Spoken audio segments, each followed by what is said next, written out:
So y'all are about to get the full TGP experience, and that's Josh Muller with a PowerPoint slideshow and a very organized talk, and me. By the way, what if my talk is just trash and you all just clapped? Won't you feel stupid? Welcome to Texas, y'all. All right, so y'all, before we dive into this really quick, Josh mentioned that, and I just thought it was too funny. I think Curtis lives on a lot of people's head rent-free, but he really is in mine. Edges, which cuts forwards, backwards, and straight down. Now, what I want you to do is go ahead and hold this knife here. It's one of the knives we've got a Capital Grill. That is from September 14th of 2015, okay, in John Carpenter's office, 2 offices back. And I listened to that walking into shows and driving to shows literally for years, because it wasn't good enough. And I needed to be better for myself, and I need to be better for my team. And, you just got to swallow it, eat it, and learn from the best, and Curtis is the best. So thank you, Curtis, for always sharing so openly. All right, well, guys, I'm going to get a chance here to talk about, I'm just going to set this on the laptop. We'll see what happens. We good? All right, okay, I think we're good. We're not good, okay.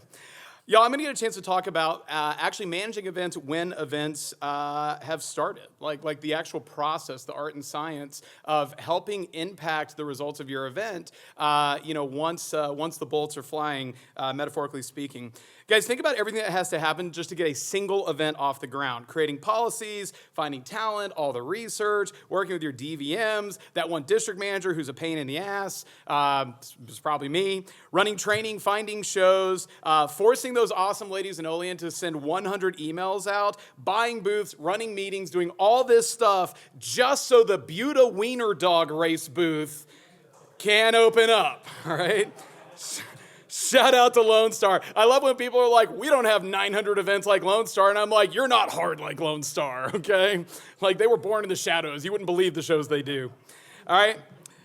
Guys, now imagine after all that work that's been done, one of your CSPs is behind on their bills, they had a fight with their girlfriend or boyfriend, they get in their feelings because someone got the station that they wanted, and now that event underperforms, okay?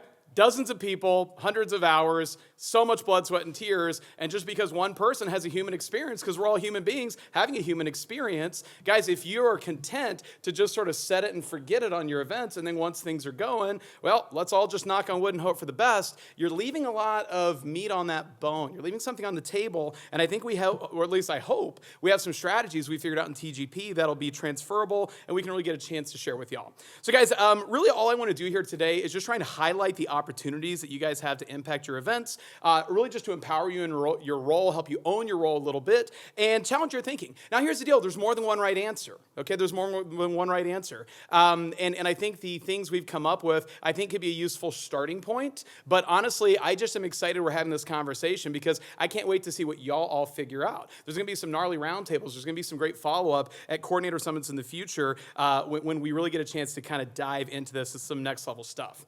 Now, managing teams during the event, it really allows for recovery. In 2013, we had our biggest year ever at the State Fair of Texas. We did right at about $1.5 million, just under that. Now, this last year, we were down, okay? Growth is not guaranteed. It's not a straight line up. It doesn't always go to the moon. But we had a good year. We were only down about 2 to 3%. But if you actually dive into the numbers, halfway through the State Fair of Texas last year, we were down 25%, okay? So if you want to talk about a little anxiety-inducing, when you're talking about numbers that big, you're talking in the hundreds of thousands of dollars that we're pacing to lose. And so that's challenging. And so, you have to be able to confidently step into that space. And don't get me wrong, that's not the coordinators. That wasn't Rob, Calvin, me, and Josh. That was our team stepping up. But I'd like to think we played a useful role in inspiring them, motivating, challenging them, kind of kicking their butts, stirring them into a little bit of activity, because that's what it's about. It's about that rebounding. I always tell my assistant managers in my district office, the 2 most powerful forces in the world are momentum and lack of momentum, okay? Momentum is beautiful. You guys all been in that space. You had that momentum. You're just gliding. You're just in that zone. You don't even know why. Every customer loves you. Everything works. Your jokes all land. They're like, you're cutting deals. And they're like, here's my cards. Bert, okay? We love that. But have you ever had the lack of momentum day? That sucks. You ever had the lack of momentum campaign? Don't have lack of momentum years. It's really hard to survive those, okay? It's really challenging. I've done it before, but please don't do that, okay? So the reality is you want to be able to identify that. You want to be able to interrupt those patterns that are sort of throwing people off and support them throughout it. So there's going to be 3 sections we're going to talk about here today. Number 1 is foundational principles. There's no PowerPoint, so take notes if you like, or just don't. I'll share the Google Doc with you later. I don't really care, okay? So foundational principles, we got to kind of lay the stage for this. Then we're going to talk a little bit about the work you do before the event, and then we're going to talk about the work we do during the event, which means my talk is incorrectly named. That's okay. We are going to touch on management during the event. All right, so guys, let's talk about foundational principles. Is your job coordinating events or is your job leading a team? What's your job? Now, that's obviously a trick question because I think we'd all agree your job is probably both. Probably both. But I literally had a conversation back in 2014. I was a new coordinator. I was talking to Tom Rastrelli, and I literally said, I don't know if I'm supposed to just keep the wheels on the bus or if I'm here to like change things and try and make it better. I mean, this was just an actual conversation I had with Tom Rastrelli. And he just said, hey man, we have you here because we believe in you, so what do you want to do? And I was like, I hope anything I'm involved with, I leave it a little bit better for my time here. So I'd like to try and bring some positive change. He goes, cool, then that's your job. Let's do that one. That second one sounds fun. Okay? Because Tom was someone that just empowered people. That's what Tom believed in. I don't think Tom even cared what my answer was. He was going to tell me, good job, Brian. That was the right answer. I believe in you, and I believe in your thought process and how you got there. And that's why we need a lot of Tom Rastrellis out there. Okay? So guys, the job is a little bit of both, but I will tell you this. Coordinating events, like the actual coordinating, administrating side of our job becomes so much easier when you focus on leading your team. When you build the relationships, when you develop your own capacity, when you really learn how to work through conflict and challenges and struggles, it becomes so much easier to do like the job part when you become the leader part of you. Okay? Positional leadership is the title. You are a coordinator. Now, people will listen to you up to a point. People will listen to you up to a point because you got the title, the DVM gave you the nod, you were nodded with a sword of Eric, and now you are a coordinator. Okay? Wait, is that only Texoma? Okay. So, guys, the reality is positional leadership will only get you so far. People will listen to what you have to say, but they're only listening to what you have to say because they feel like you could be an impediment to them reaching their goals, or you could be useful to them reaching their goals.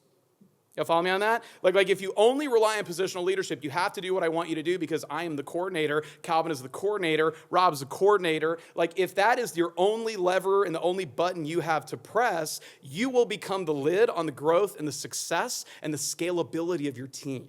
You will become the lid. John C. Maxwell has written 500 books. I have read 375 of them, okay? I'm a vector manager for way too long. They keep giving us these books, and they're like, this book is different. And I'm like, it's like developing the leader in you, and the next one's like developing the leader out of you. And it's just like, they're all the same, guys. There is one, though, that I do really like, okay? John C. Maxwell, the 21 Irrefutable Laws of Leadership. And what he talks about in there, it's like the first or second chapter is that leadership is influence, nothing more, nothing less. Okay? Leadership is influence. And your ability to positively interact with people and enact change and get good policies and have tough conversations is going to be very contingent on the level of influence you have with the team. A lot of people hear crazy Brian stories. Has anyone here heard a crazy Brian story? By the way, they're all true. Okay? Whatever the worst thing you ever heard me say or do or whatever you think about me, it's all true. I'm interesting and complex. I'm better than half y'all think, and I'm way worse than the other half of you think, okay? They're all true, just so you know.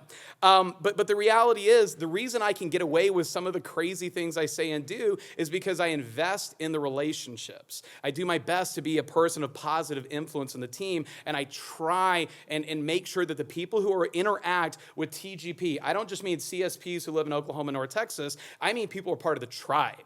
And people in here know what it means to be part of the tribe. I want everyone who interacts with us to feel secure, to feel confident, and to feel seen. That is my vision I have as a coordinator at any role I have within leadership. I want people to feel secure, confident, and seen. Doesn't always mean they like things. Doesn't always mean they get what they want. Doesn't always mean they get the show, the shift, the anything. But I do want them to feel that. And I think it matters. I think it makes a big difference. But that only comes through your ability to positively influence people. How does your team see you? Okay, that matters tremendously. In your notes, just write that down. How does my team see me? How does your team perceive you? Okay, guys, I think some people see their coordinators, like some team members, as opportunistic, and that is not fair. It's not fair. Some people think you do all this work, so you get to work these 5 shows as if you just couldn't go work a bunch of other shows and still sell a lot. You didn't accidentally fail forward into the role that you're in. You're here for a reason, but there are some people on your team that might see things that way if they're not seeing you consistently evolving and growing at the same level you expect them to. You with me on that? Now, here's the cool thing about growth. Do whatever speed you want. Okay? Guys, I'm not your judge. You know what your team wants to see? Just improvement. They just want to see forward momentum, just like you're asking and expecting them to demonstrate. Y'all, I'm not the best salesperson on our team. I don't have as many customers as Rob. I don't sell as much as Calvin. I don't have an average order like Josh. But no one on the team doubts that I'm challenging myself to just try and get better. I succeed and I fail very publicly. And I'm okay with it. I'm super okay just looking foolish or messing up or screwing up. It's okay. My ego is fine, guys. It's it. I've hit whatever lottery there was for my life. I've already hit it. I'm not really worried about what anyone particularly thinks about me. I hope they like me, but it's okay if they don't. As long as my wife still likes me, we're good. Okay? I married up. My wife is awesome. All right?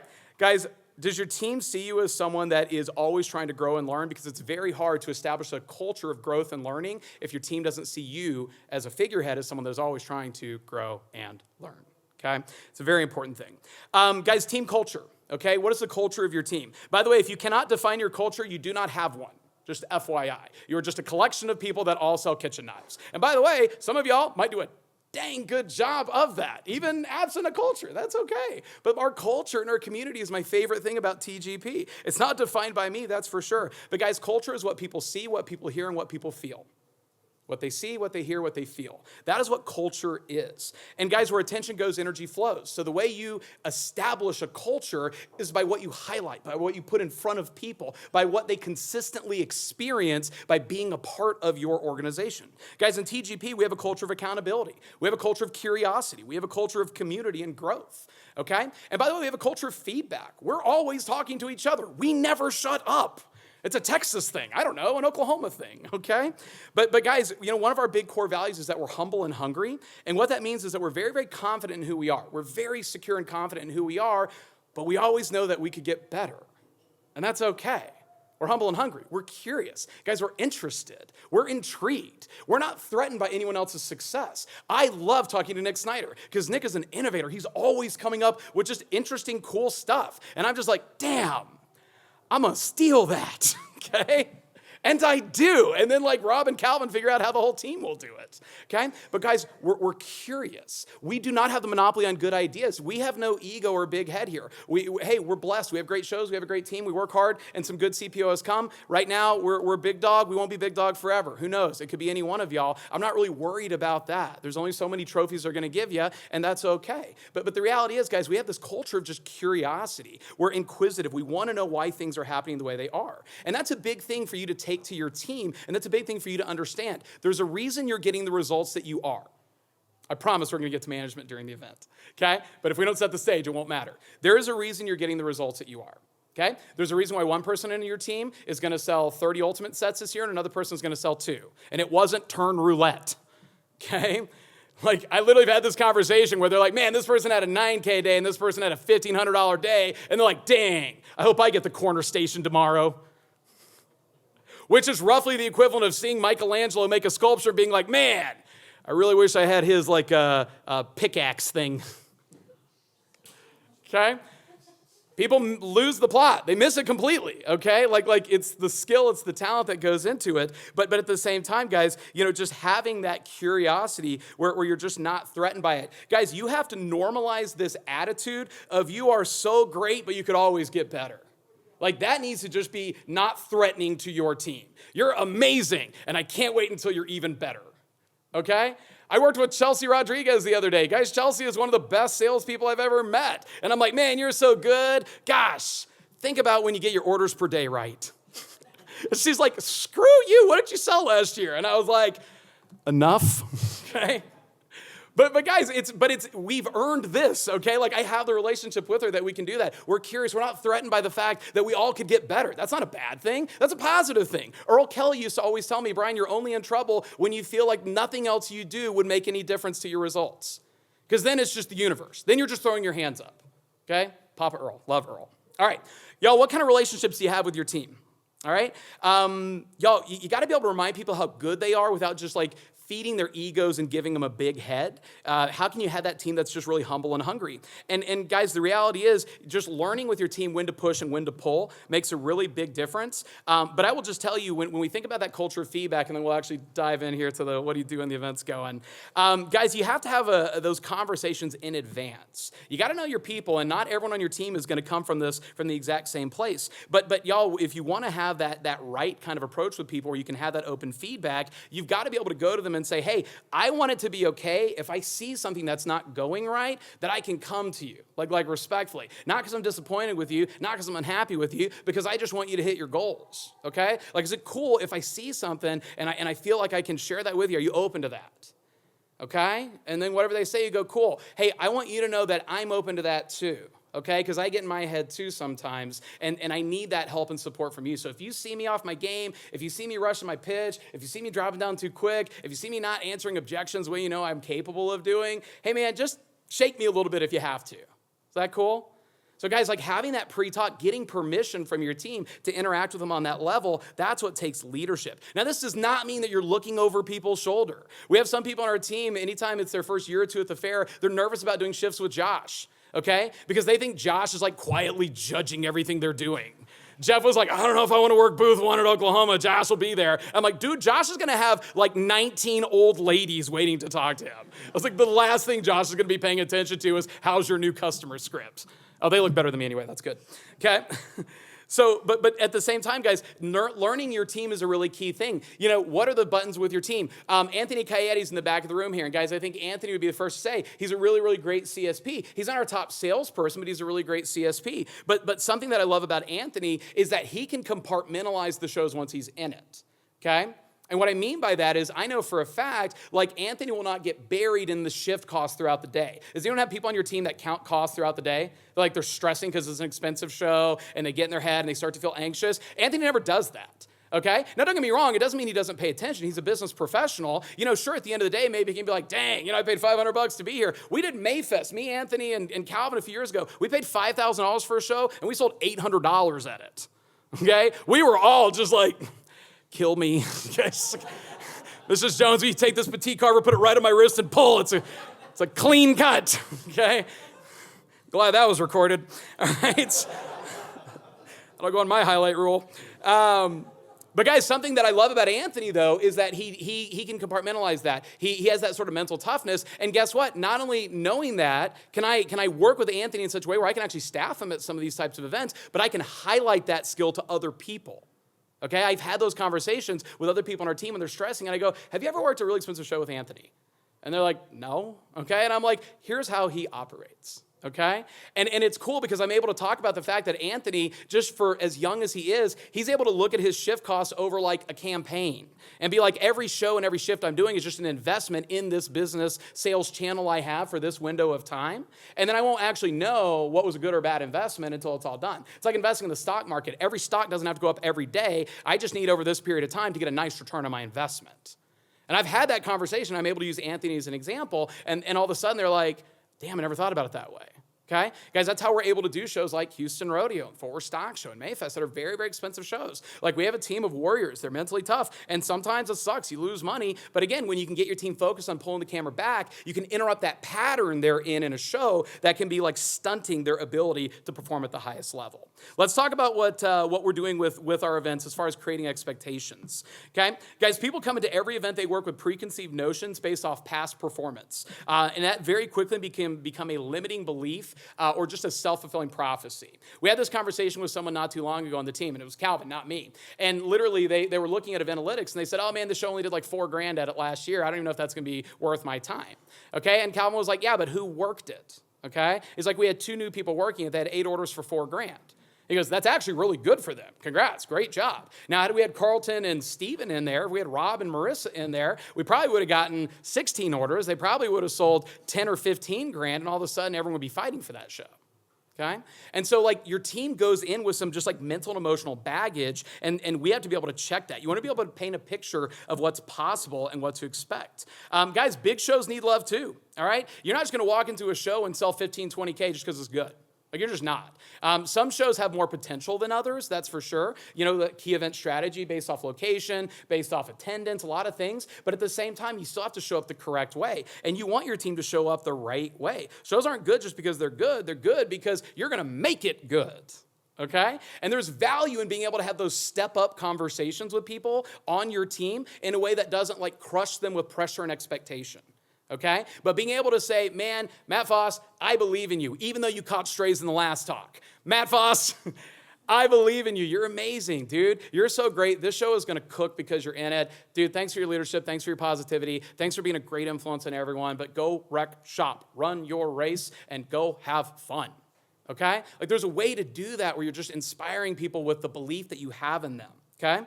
Guys, you got to normalize discussion on results too. I will tell you in TGP, and a lot of y'all that are in our group me or the tribe, we talk about results way more than most teams. Way more. Okay, you never get away from it. Every week we post campaign to date. Every week we'll post stats. Guys, we do our whole January meeting is just doing a deep dive on everyone's stats from the previous year. We go pretty gnarly, okay? We look at averages, we go through all that stuff.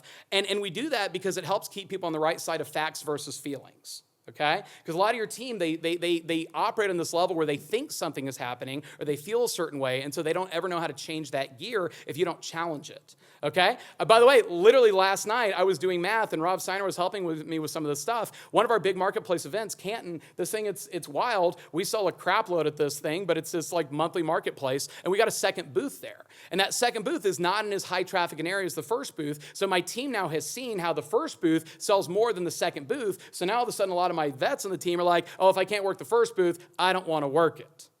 That's okay. They're a business owner. They're allowed to do that if that's how they feel. I'm not offended by that. But guys, when I actually did the math in the last year, we sold $100,000 in that booth for $5,000 we've paid. That's a 20x multiplier. You understand a good state fair maybe is like a 18x multiplier? That's like a 20x multiplier. It's phenomenally profitable. But people get in their head because they fall into that trap of comparison. Oh, it's not as good as that, so therefore it must not be good. It must not be worth it. Okay? So guys, facts versus feelings. Sometimes you got to bring the data. You got to bring the big stick of numbers. Okay? And just challenge them. And guys, the reality is when we go through this stuff, 80% of what we sort of post and throw out there is very positive promotion. It's mostly shining a light on good things that are going on. But y'all, 20% of it, I'm not going to lie, it's needling, it's accountability, and what is our most underutilized form of social correction? Shame. Thank you very much. Okay? Nothing like a good public shaming. The room gets so uncomfortable when I say that. You just have to experience it the TGP way to know what we're actually doing. It's just calling out among friends. Any of y'all have friends that'll just call you out, but in a very safe and secure way? Okay, that's what it is. By the way, the ultimate example of this, and I'm just going to put my boy Roger on blast because it's got such a good ending to this story, and y'all can all tell him later, and he'll love me for it. Okay, but at the Oklahoma State Fair, this was 2 years ago. He was the first person on our team that had $10,000 in ROR orders written up for him. Okay? That's a real thing that happens here, by the way. People will sell 10 Gs for other team members, zero drama and conflict. It's awesome. ROR culture is the funnest thing ever when you nail it. It's worth all the growing pains many of you are going through to get to that point. I know it's hard getting buy-in. I know it's hard getting policy. There's Josh. Okay, but it is worth it. Told you I didn't have anywhere to put my computer. Here we are. It is worth it to get to that point. Okay, so here's the thing. Roger was number 1 in ROR received, but Roger was last place in ROR written, okay? Now look, I can do this because I have the relationship with Roger, and Roger has sold a ton of Cutco for all of us. Are y'all with me on that? This is not a condemning Roger talk. So what I did, because there's an art to how you shame people properly, I posted in the group me the results, and this thing, I was like, congrats, Roger. First person to get 10K run up for you. Guys, give it up for Roger. And I was working with Calvin and stuff, and they knew what I was doing, and I was like, we gotta wait, give it a few minutes, make sure everyone sees it first. And then I was like, oh man, now I can't wait till you start selling for the rest of us. And I posted that in there. And it was brutal. Okay, the sacking that man took in the group me was epic and legendary. And somehow it's still his turn. Okay?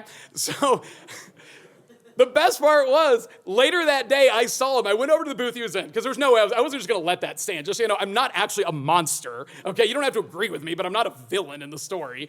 And so I literally walk up to the booth he's working. This man locks eye contact from me, all the way back to where these guys in the back of the room are, and he just goes, he's just shaking his head, and I'm like, come here. And he's like, no. And I get up and I go, hey man, you know I was gonna do that. It didn't matter who it was. You know I was gonna do that. He goes, I know. And he goes, but dude, he goes, I'm trying. And I go, dude, don't stress over it. I know you're trying. I go, you always sell out for other people. It's not a big deal. But I go, I was showing people where to find the data. I was showing them we're paying attention. I'm challenging everyone to step up. I go, I'm sorry you were the guy. Everyone's going to be the guy sometimes. I'm usually the guy. Look at me. I'm always the guy. Okay? And so I said, but that's okay. And by the way, and he goes, I totally get it. And you know what Roger did? He self-corrected. Okay? He looked at the people who were selling the most, Calvin and a few other people on the team that were leading in ROR sales. He went to Starbucks with them and he goes, dude, what the heck, man? I really am trying. And they were just like, no, dude, you got to approach it like this, make the customer feel good, make it a deal, make it a little more fun, make it a little more collaborative. And at Texas, Roger, for the first half of Texas, and I say first half because that's when I did the numbers, was the number one person in ROR sales. Okay? But again, I could pull out the big stick of shame because Roger is secure. And we all know how good he is. No one's going to doubt Roger's ability. Okay, he's Roger Rodriguez. If you don't know how good he is, man, that's a personal thing. Okay? So guys, let's talk about when the event is going on. Teaching through recognition. Okay? If you're a note taker at all, teaching through recognition. This is a huge skill that we focus on in management, but it's really the process of trying to get people, trying to get them more aligned with looking at process versus results. That's maybe a better way to think about it. Process versus results. Guys, results catch eyes and get people excited, and you want to use the results people are getting to highlight the activities that you want them to take. Y'all follow me on there? But a lot of times, we limit our promotion to the good results that are happening, instead of understanding those results are now an opportunity. Okay? That's a huge, huge thing. So Jeff Majors at the Lawton Boat Show the other day sold 100 shears. Yeah, he did. By the way, last year, the Lawton Boat Show sold $800, okay? It's going to be up 1 billion%, okay? And so he sold 100 shears. Now, here's the thing. A lot of people, everyone sees that and they all celebrate Jeff. Everyone's excited for Jeff. Like, no one is begrudging Jeff. They're like, that is freaking awesome, okay? But guys, immediately, like different people on your team, the clock starts working different ways. Some people on the team, when they hear that, they start going, man, I wonder what it'd be like if I sold 100 shears. Okay? Some people on the team are like, man, I wish I had a customer in front of me who would buy 100 shears. Y'all kind of with me on that? So that the opportunity there, the results are what catch eyes. The opportunity is now you can highlight that. Hey guys, here's what Jeff has been doing to actually work on his business gift script. Here's why Jeff finished over 100 grand in business gift sales last year. Here's why Jeff is working these smaller events, and all of a sudden those smaller events in weird territories, guess who those people have not talked to? A lot of Cutco business gift reps. So it's like fertile territory. So all of a sudden, Jeff's results create opportunity to teach. Now, everything you're doing socially or in GroupMe cannot just be a teachable moment. Okay, like guys, you got to be a part of your team. I see sometimes it's easy to fall into that trap. Guys, be a part of your team, have fun. But when you're going through and connecting the results to the activities needed to get there, that's where you really start to have that higher level of influence with your team. Guys, creating an active virtual community, whether you use GroupMe or WhatsApp or just whatever you use, that is such a valuable thing, whether it's sharing stats throughout the show, hot news, promotion. But there's an art to getting that going. The first year we had our GroupMe, it was just me and Josh talking to each other publicly. That's all it was. Just I would post something, Josh would post something, we would like each other's posts. Okay? Occasionally, John Carpenter would get on there and like a weird post from like a week ago, okay? But that was it. But it took time and to build it up. Even last year, and we still do this, just so y'all know, like very little that happens in TGP is on accident. Last year, I was working a shift with one of our guests who's a real high flyer, and they had just a massive order, and I went, oh, dude, post that in the group and hit that update. And he goes, I don't really feel like doing that. And I went, cool, you confused that for a question, okay? That was not a request, dude. Okay? Pretend I control your opportunity here. It's wild how that works. Makes a big difference. Guys, understand some messages are better received by other people on the team than you. Sometimes there's things I need to go out there, but I might ask Curtis, or I might ask Rob, I might ask Calvin, or someone else to post it, because I need the team to hear something, but they've heard too much from me, and I'm now white noise. Have you ever been white noise to your team? Guys, pay attention when you're white noise. That doesn't mean you stop talking, but it means you need to start working through people a little more effectively. Y'all, tough conversations, that's really like the bullet point on this. Keeping in mind there's a reason people are getting the results that they are. Identifying what's going on when someone is struggling is a really important thing.